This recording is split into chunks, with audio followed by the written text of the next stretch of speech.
पीछे देखिए क्वेश्चन है। तो क्वेश्चन क्या, हमारे पास एक firm had a current liability, एक फर्म के पास हमारे पास करंट लायबिलिटी दे रखी है जो कि 60,000 है, ठीक है, 60,000 है। After the payment of current liability, मतलब करंट लायबिलिटी की हम पेमेंट कर लेते हैं, कितने हमने पेमेंट करी, 20,000, 20,000 की हमने करंट लायबिलिटी की पेमेंट कर दी, ठीक है।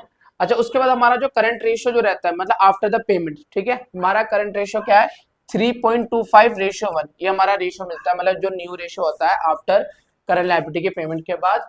अब हमें क्या करना है, डिटरमाइन करंट एसेट निकालनी है आपको, और एक करंट रेशियो निकालना है before the payment was mode, मतलब पेमेंट नहीं करी थी, मतलब हमें पेमेंट पे करने के बाद का रेशियो दे रखा है, आपको बिफोर का निकालना है, ठीक है।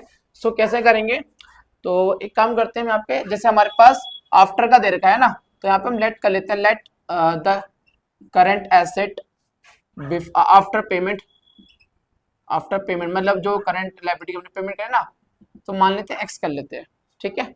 अब करंट रेशियो क्या होता है भाई, करंट रेशियो होता है करंट एसेट अपॉन में करंट लायबिलिटी। अब करंट रेशियो हमारे पास कितना था, ये था हमारे पास 3.25 अपॉन में 1, ठीक है। करंट एसेट हमने एक्स करा है। अब देखिए हमारे पास जो एसेट जो थी, लायबिलिटी जो थी वो 60,000 की थी। अच्छा, हमने इसमें से कितने पेमेंट कर दी, 20,000। हमें देखो, अगर हम यहाँ पे करंट एसेट यूज कर रहे हैं आफ्टर पेमेंट वाली, सो करंट लायबिलिटी भी आफ्टर पेमेंट वाली देखेंगे, तो पहले 60,000 की लायबिलिटी थी, अगर हम 20,000 की 20,000 की पेमेंट कर देते हैं, तो जो हमारी नई करंट लायबिलिटी रहेगी वो रह जाएगी 40,000, ठीक है। यहाँ से क्रॉस मल्टीप्लाई करेंगे, ये इससे मल्टीप्लाई करते हैं क्रॉस मल्टीप्लाई से। सो 3.25 को मल्टीप्लाई करना है 40,000 से, यहाँ पे एक्स, ठीक है। तो इसको मल्टीप्लाई करते हैं। अब सिंपल देखिए, थोड़ा सा टेबल देख लेते हैं। 40 को जैसे 3.25 है, तो 40 को पहले 3 से कर लेते हैं, है ना। तो 40 को 3 से करेंगे तो हमारा 1,20,000 आ जाएगा, ठीक है। यार डायरेक्ट मल्टीप्लाई कर सकते हो, मैं थोड़ा शॉर्टकट से बताने की कोशिश कर रहा हूँ। अच्छा, 3 पॉइंट ये क्या था, 3 एंड 0.25, एंड 0.25 का मतलब होता है किसी का 1/4, ठीक है। तो आपका 40 का 1/4 कितना हो जाता है, 10,000।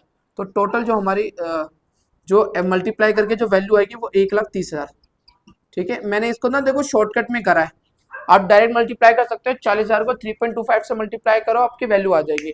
बट हमने क्या करा है, 40,000 को पहले मैंने 3 से मल्टीप्लाई करा, हमारा 1,20,000 आ गया, ठीक है। अब ये 0.25 का मतलब होता है 1/4, तो हमारा 40,000 का 1/4 होता है 10,000, तो 1,20 प्लस 10 मतलब 1,30 आपका आ गया ऐसे डायरेक्ट मल्टीप्लाई करके, ठीक है। बाकी अगर आपके में थोड़ी सी कैलकुलेशन वीक है तो नॉर्मल वैसे भी कर सकते हो। अब ये हमारा आ जाता है 1,30,000, हमारी ये आ गई है करंट एसेट आफ्टर पेमेंट, ठीक है। सो अब हम अपना रेशियो देख लेते हैं, जैसे इन्होंने बोला है। अच्छा, बिफोर वाला बोला था ना, सॉरी, तो बिफोर वाला करते हैं। सो करंट रेशियो निकालते हैं, करंट रेशियो बिफोर पेमेंट। सो देखिए, हमने पेमेंट करने के बाद हमारी करंट एसेट आ रही है 1,30,000। अगर हम पेमेंट नहीं करते तो हमारी एसेट 20,000 ज़्यादा होती है, क्योंकि हमने 20,000 की पेमेंट करी है। तो हमारी जो नई करंट एसेट है, जो न्यू करंट एसेट है, जो current asset before payment upon में करंट लायबिलिटी बिफोर पेमेंट, ठीक है। सो वैसे हमारी पेमेंट के बाद आ रहा है 31, पेमेंट नहीं करते तो ये 1,50 आता, ठीक है। 20,000 प्लस कर लेते हैं।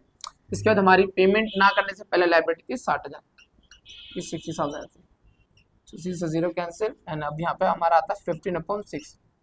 देखिए करंट जो रेशियो जो रहता है ना, हमारा जो करंट रेशियो रहता है ये आता है प्योर फॉर्म में, ठीक है, प्योर रेशियो होता है। प्योर रेशियो कहने का मतलब क्या होता है, इसमें हमेशा जो हमारा डेनोमिनेटर रहेगा ना वो 1 रहेगा, मतलब जैसे 0.5:1, ठीक है। तो डेनोमिनेटर हमेशा 1 रहेगा।